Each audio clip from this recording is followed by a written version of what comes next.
নমস্কাৰ মোৰ মৰমৰ বন্ধু বান্ধৱীসকল। বিহু কেনেকুৱা গ'ল আপোনালোকৰ? মোৰ ভালে গ'ল বাৰু। আজি বনাবলৈ লৈছোঁ উৰহি ভাজি, উখুৰা চাউল, তাৰপিছত এবিধকৈ দেখুৱাই যাম কি বনাইছোঁ, কেনেকৈ বনাওঁ বাৰু আপোনালোকক দেখুৱামচোন বাৰু। প্ৰথমে উৰহি ভাজিব লৈছোঁ আৰু লগতে চাউলকেইটাও ধুই ল'বলৈ ধৰিছোঁ।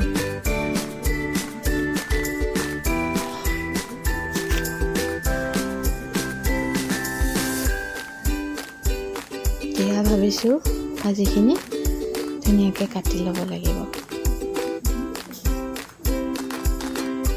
গাজৰ এটা লৈ লৈছোঁ, মানে গাজৰটো ৰাতি কাটি থৈছিলোঁ ভাজিবৰ কাৰণে। তাৰপিছত ঘৰৰ মানুহে নাখাওঁ বুলি কোৱাৰ কাৰণে মই সেইকাৰণে থৈ দিলোঁ আৰু এতিয়া বোলো ৰাতিপুৱা বনাম যেতিয়া, গতিকে ইয়াতে চব্জিৰ লগতে দি দিম সেইটো বুলি ভাবি পেলাই কাটিবলৈ লৈছোঁ আৰু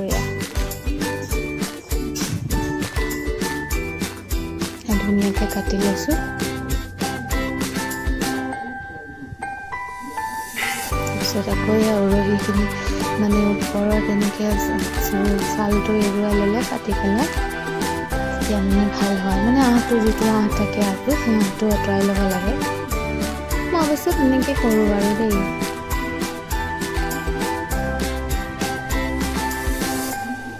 ধুনীয়াকৈ পটাপট কাটি ল'লোঁ।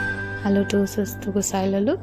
নতুন আলুবিলাক থাকিলে ভাল হয়, পুটুককৈ হৈ যায় মানে কামটো কৰি। ধুনীয়াকৈ চুচটো গুচাই ল'ব লাগে আৰু ধুই মেলি লৈ আহিব লাগে, হৈয়ে যায়।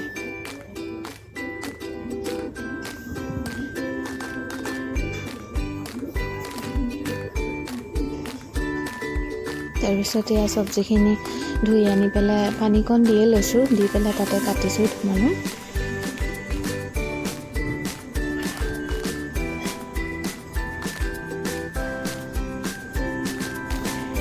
এতিয়া আলুখিনিও ধুনীয়াকৈ কাটি ল'লোঁ।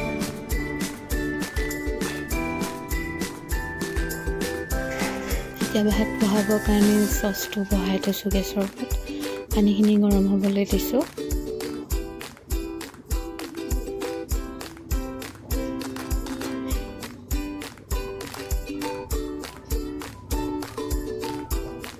পানীখিনি ধুনীয়াকৈ উতলটো আহিছে আৰু পানীখিনি অলপ কমাই লৈ পেলাই এতিয়া চাউলটো দি দিছোঁ তাতে।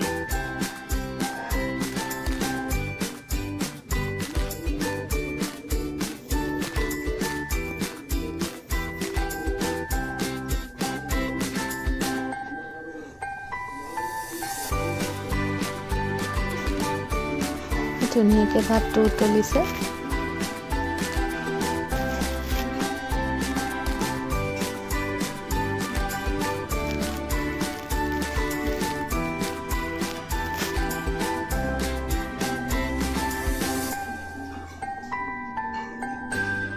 এনেকেইটা চাউল তেনেকৈ টিপি চালে গম পোৱা যায় ন ভাতটো সিজিছেনে নাই ভালকৈ।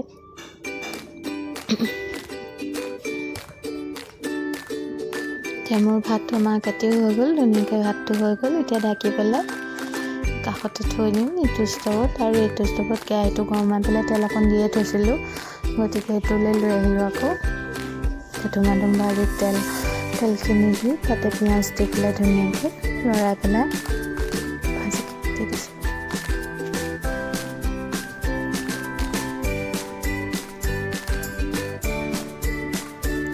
অকণমান দিছোঁ।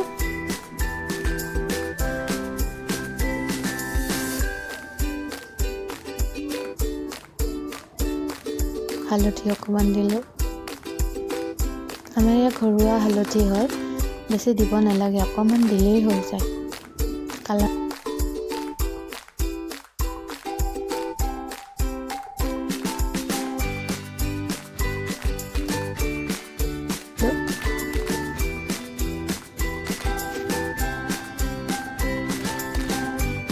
তাৰপিছত ভাজিটো হৈয়ে গৈছে আৰু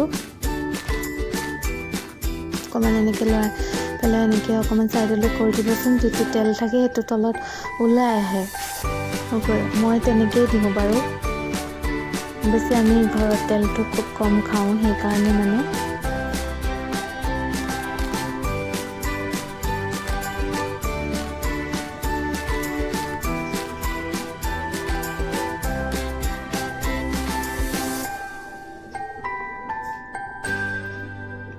আকৌ তাতে তেল অকণমান দি পেলাই মই মানে ফুলকবি আলু এনেকৈ দি সিজাই থৈছিলোঁ আৰু কাঁচি আলু অকণমানো তাৰ লগতে দি দিছিলোঁ, দি পেলাই মানে সিজাই পেলাই থৈছিলোঁ। থৈ পেলাই এতিয়া বোলো সেয়াই বোলো মাছৰ আঞ্জা বনাওঁ। প্ৰথমে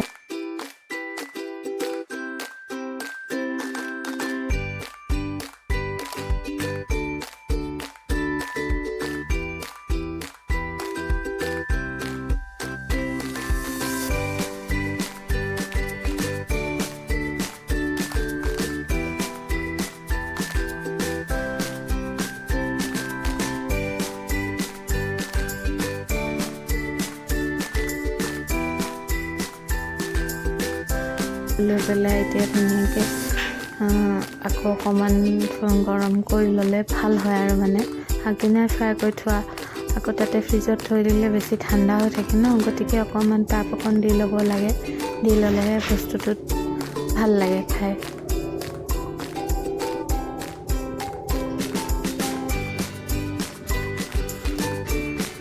এতিয়া মানে ফুলকবি আৰু আলুখিনি যে দিছিলোঁ প্ৰেছাৰত বহাই, সেই চিটিকেইটা মাৰিছে। ধুনীয়াকৈ মাছখিনি কাঢ়া হৈ গ'ল। তাৰপিছত এতিয়া মই তেলকণ যিখন তেল আছিলে সেইখনত পাঁচফোৰণ কেইটামানে দি দিছোঁ।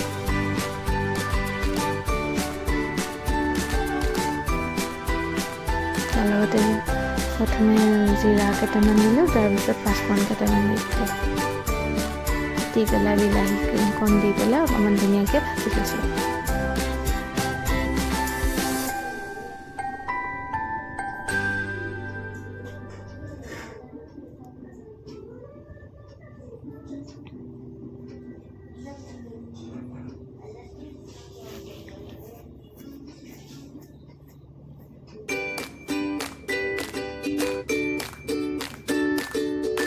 আদা নহৰু অকণো খুন্দি পেলাই দি দিলোঁ তাৰ লগত।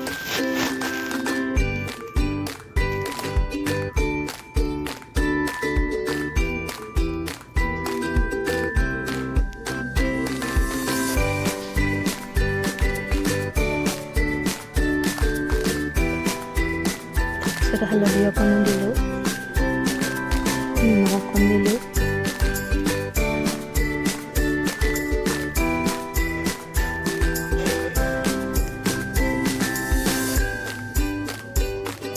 তাৰপিছতে আলু ফুলকবি যে সিজাইছিলোঁ, কাঁচি আলু আৰু আলু দি পেলাই ফুলকবি সিজাইছিলোঁ, সেইখিনি দি দিলোঁ। সেইখিনি দি ধুনীয়াকৈ ভাঙি দিলোঁ, ধুনীয়াকৈ ভাগা গ'ল। তাৰপিছত ধুনীয়াকৈ লৰাই মেলি গৰম পানী অকণ দি দিলোঁ।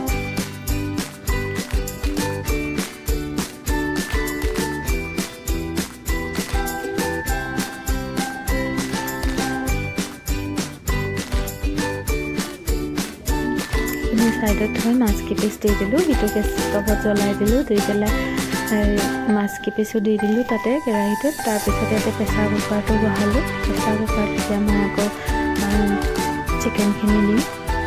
চিকেনখিনিও আগদিনাই আনি থৈছিলোঁ, আনি পেলাই ধুনীয়াকৈ ভাজি কৰি থৈ দিছিলোঁ, অলপ হাফ ফ্ৰাই কৰি থৈছিলোঁ আৰু এতিয়া বোলো অকণমান ধুনীয়াকৈ মছলা চছলা দি বনাই দিওঁ।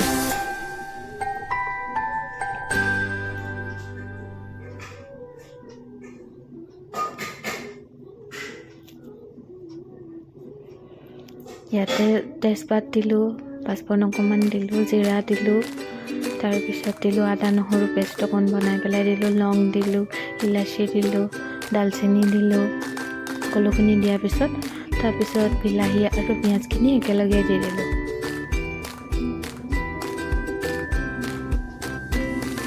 ধুনীয়াকৈ লৰাই দিলোঁ। তাৰপিছত নিমখ দিলোঁ, তাত হালধি অকণ দিলোঁ।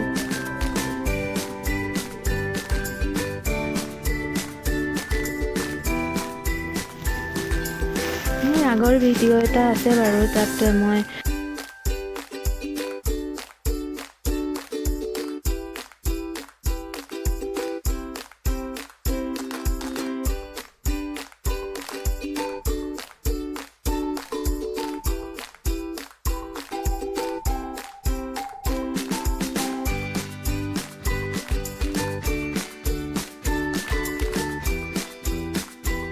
তাৰপিছত ধুনীয়াকৈ অকণমান লৰাই ভাজি দিলোঁ ভালকৈ, যাতে মছলাখিনি আৰু গোটেই বস্তুখিনি মিল খাই যায়।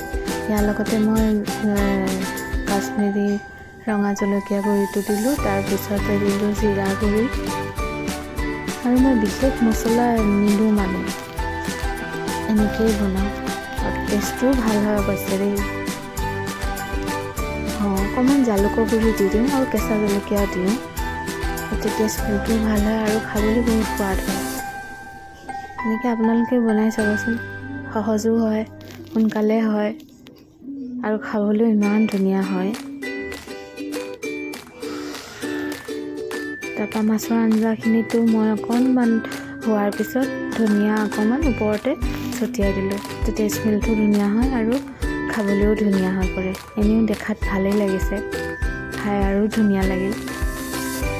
এতিয়া মই মাংসখিনি ধুনীয়াকৈ গৰম পানী অকণমান বনাই থৈছিলোঁ, সেইকণ দি দিলোঁ, দি পেলাই এতিয়া ঢাকনাখন মাৰি দিম। মাৰি পেলাই চিটিকেইটা আহালৈ থৈ দিম। এতিয়া ধুনীয়াকৈ চিটি আহি গ'ল।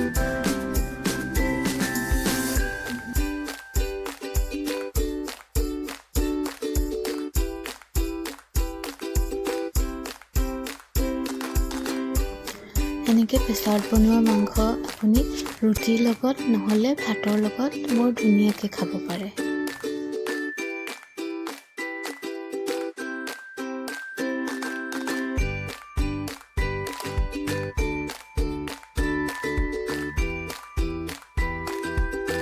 মোৰ ভিডিঅ'টো চাই যদি আপোনালোকৰ ভাল লাগে, মোক লাইক এটা কৰিব আৰু মোৰ চেনেলটো ছাবস্ক্ৰাইব কৰি দিব।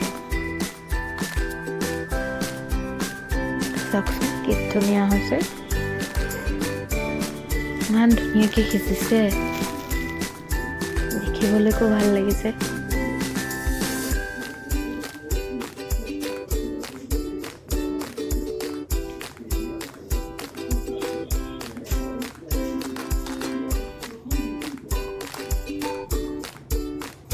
এয়া মই বাঢ়ি দিছোঁ ধুনীয়াকৈ কাঁহৰ বাতি এটাত। কি ধুনীয়া হৈছে ৰং। এয়া চাওক, আমাৰ খানা ৰেডি হৈ গ'ল দুপৰীয়া। এতিয়া আমাৰ খানা ৰেডি হৈ গ'ল দুপৰীয়া সাজৰ। ইয়াৰ লগত আছিলে মুৰ্গী মাংস আঞ্জা, মাছৰ আঞ্জা আৰু ৰহি, আলু, মটৰ ভাজি আৰু চালাড।